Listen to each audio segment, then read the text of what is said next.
Doctor Huma मेरे साथ मौजूद हैं जी। डॉक्टर साहबा, अभी सऊदी अरेबिया में भी एक सेशन शुरू हो जाएगा, वहाँ पे भी कोशिशें शुरू हो जाएंगी कि यूक्रेन का और जहाँ पे रशिया का जो इशू है उसको सॉर्ट आउट कर लिया जाए। But at the very same time एक चीज़ जो यहाँ पे हूवर कर रही है और जिसको सॉर्ट आउट करने की कोशिश की जा रही है, रशिया इज़ एडमेंट कि जनाब जो इलाके उसके पास हैं वो उसी के पास रहें, लेकिन यूक्रेन ऑब्वियसली उसको सूट नहीं करता। तो ये किसी तरीके से सॉर्ट आउट हो जाएगी चीज़ें या नहीं होंगी जी?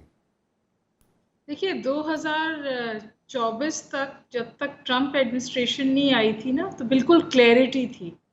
बैटल लाइंस ड्रॉन थी।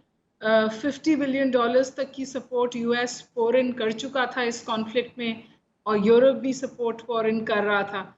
ये तो उन्होंने अपनी कैंपेन के दौरान ये कहना शुरू किया था कि जो फर्स्ट कॉन्फ्लिक्ट में आके ख़त्म करूंगा वो यूक्रेन और रशिया का है। और उसके बाद आपने सीरीज ऑफ इवेंट्स देखे जिसमें ओवल ऑफिस की मीटिंग भी शामिल है।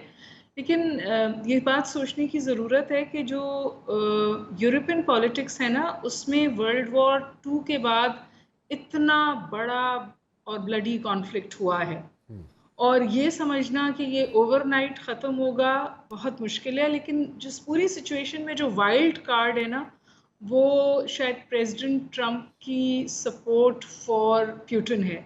ज़ेलेंस्की ने कहा है कि जो तोहफा दिया है, the gift of war to Russia by president Trump is NATO. तो यहाँ आके समझिए सूरत हाल फंस गई है, और अब हम नई टर्म्स सुन रहे हैं। हम टर्म्स सुन रहे हैं रीअश्योरेंस फोर्स, हम टर्म्स सुन रहे हैं कोएलिशन ऑफ द विलिंग, और जो यूके का प्राइम मिनिस्टर है now he is becoming the face of the resistance. तो यानी जो यूएस लेड रेजिस्टेंस थी वो अब यूके लेड रेजिस्टेंस है। यूरोप में अभी भी सपोर्ट है, ज़बरदस्त सपोर्ट है, और वो ये कह रहे हैं कि जो अगर हम प्यूटन को जानते हैं तो हमें ये पता है कि अगर पीछे कोई बैकिंग नहीं होगी, कोई पीस की फोर्सिंग नहीं होगी, तो प्यूटन अटैक्स करना बंद नहीं करेगा। तो इसलिए वहाँ कोई फोर्स खड़ी करना ज़रूरी है। और प्यूटन अग्रेसिव है, और प्यूटन अपनी एग्रेशन को अब छुपा भी नहीं रहा। उसने 2021-22 में एक फ्रेमवर्क दिया था जिसमें वो वाज़े तौर पर यूरोप में सुपरमेसी चाहता है। जब यूरोप में सुपरमेसी चाहता है प्यूटन, तो यहाँ पे अगर यहाँ पे नेटो फोर्सेस आ सकती हैं, अगर कोई एग्रीमेंट पे ये रजामंद हो जाती हैं दोनों एंटिटीज़, तो यहाँ पे नेटो की फोर्सेस आएंगी या कोई और ममालिक की फोर्सेस यहाँ पे आएंगी यूक्रेन के अंदर, ताकि मज़ीद यहाँ पे जंग ना छिड़े? नेटो अपना रोल प्ले करेगा या हाउ, कैसे थिंग्स शेप अप होंगी? नेटो की फोर्सेस तो मेरा ख्याल है फिर प्यूटन को शोइंग अ रेड फ्लैग होगा, क्योंकि ये तो जंगी नेटो की वजह से शुरू हुई। जब उन्होंने वेस्टवर्ड टिल्ट हुआ यूक्रेन का और यूक्रेन की मेंबरशिप की बात हुई, दैट ट्रिगर्ड द वॉर। तो इसीलिए वो ये कोएलिशन ऑफ द विलिंग की बात हो रही है, which is not NATO and NATO, यानी जो कंट्रीज नेटो का हिस्सा हैं वो अपनी फोर्सेस कमिट करें, तो ये रीअश्योरेंस फोर्स जो है वो, या पीस कीपिंग फोर्स वहाँ आए। लेकिन मेरा ख्याल है थिंग्स आर वेरी फ्लूइड। जैसे आपने भी कहा कि 24 मार्च को एक और मीटिंग है रियाद में। वहाँ पे ज़ेलेंस्की से भी कॉन्वर्सेशंस हैं, अमेरिका की भी रिप्रेजेंटेशन है, लेकिन यूरोप बहुत स्केप्टिकल है, बहुत ज़्यादा स्केप्टिकल है, क्योंकि वो तो समझिए जो तनाज़ा है, सुपर पावर राइवलरी है, वो इस कॉन्फ्लिक्ट में आप आके फंस गई है कि कौन सुपरमेसी हासिल करेगा, अ फ्रैक्चर्ड वेस्ट या a converging Russia with China. तो दो चीज़ें हैं।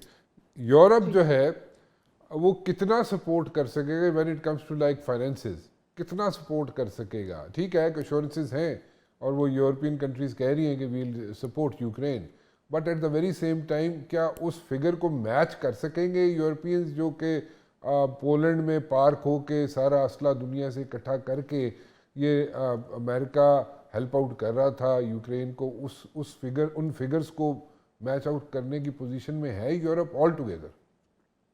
Not even close. Not even close. So फिर वो क्योंकि कैसे? एयर सपोर्ट, बेसिकली जो एयर सपोर्ट आती थी अमेरिका की तरफ से वो यूक्रेन को सस्टेनेंस की इजाज़त देती थी। लेकिन इस वक्त कुछ मोबिलाइजेशन ऑफ फोर्सेस हैं जो यूके में भी हुई हैं और जर्मनी में भी हुई हैं, लेकिन जो गैप आएगा अगर यूएस सचमुच विड्रॉ कर जाता है इस पूरी सूरत हाल से, तो मेरा ख्याल है कि जो एंड होगा वो रशियन फेवर में होगी, वो सूरत हाल रशिया की फेवर में जाएगी। और सवाल क्रीमिया का है, क्या रशिया कभी क्रीमिया वापस करेगा? मेरा नहीं ख्याल कभी करेगा। तो स्टेटस को रहेगा और पीछे चला जाएगा रशिया शायद इस कमिटमेंट पे कि वेस्टवर्ड टिल्ट जो है यूक्रेन का वो कम होना चाहिए, और नेटो की मेंबरशिप तो is not even on the table.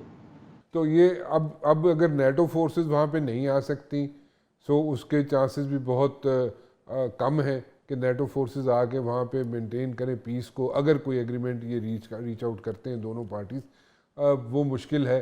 तो फिर कौन कौन से ममालिक, जिस तरह आप जिक्र कर रही हैं कि वहाँ पे रीअश्योरेंस ट्रूप्स जो हैं, वो कौन कौन से ममालिक से हो सकते हैं? एंड सेकेंडली मुझे ये बताइएगा, कुछ अर्से एक सॉरी आपको इंटरप्ट कर रहा हूँ, लेकिन इसके साथ एक और चीज़ ऐड करना चाहूँगा।